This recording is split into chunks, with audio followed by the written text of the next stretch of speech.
देशर प्रधानमंत्री श्रीजुक्त नरेंद्र मोदी आह्वान क्रमे घरे घरे त्रिरंगा ये जो आह्वान आम समस्त भारतीयवासी की 140 कोटी भारतीयवासी मन को छुई।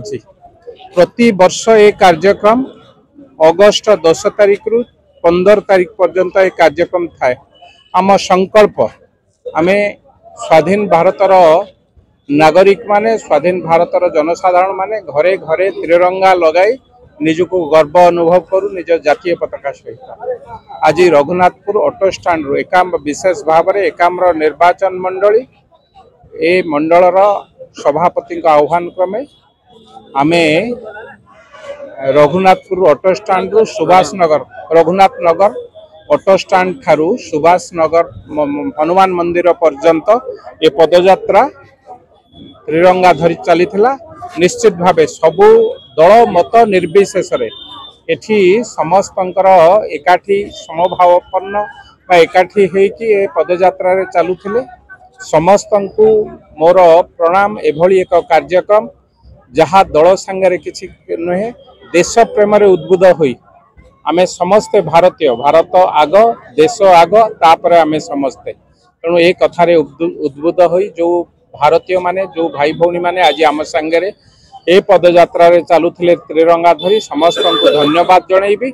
ए आम देशर एकतार कथा देशर संहतिर कथा तेणु आमे समस्ते देश कथा पड़िले समस्ते एकत्रित होई देशर जातीयतावाद को प्रतिपादित करिबा देशर त्रिरंगा को धरिबा एक महान कार्यक्रम अगस्ट 15 पर्यंत ए कार्यक्रम चलिबा। आमे समस्ते आपण मान को आह्वान दउछु आपण मान को माध्यम रे घरे घरे त्रिरंगा लगांतु पताका लगांतु निजको गर्व अनुभव करंतु भारतीय भावे निजको गर्व अनुभव करबी।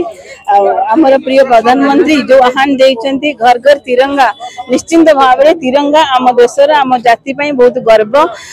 आम देश स्वाधीनता हो जाइए सत किंतु सेही अनुभूतिटा समस्त भीतर आसु नथिला केवल स्कूल पिला माने मानुतिले किंतु प्रधानमंत्री आह्वान जो करिसंती प्रत्येक घरे घरे तिरंगा ए देशर गोटे नागरिक हिसाब रे आमे केमिति गर्व अनुभव करू सेही अनुभूति पई ए हर हर तिरंगा यात्रा को प्रथमे मु आम प्रिय प्रधानमंत्री अशेष धन्यवाद देवी। समस्त मन रे नागरिकता देशप्रति प्रेम भाव आनिया पई जो आह्वान देछन निश्चिंत भाव रे एटा स्वागत योग्य। आगामी दिन रे एही परि प्रोग्राम हम बहुत सारा चलिबो। जय जगन्नाथ भारत।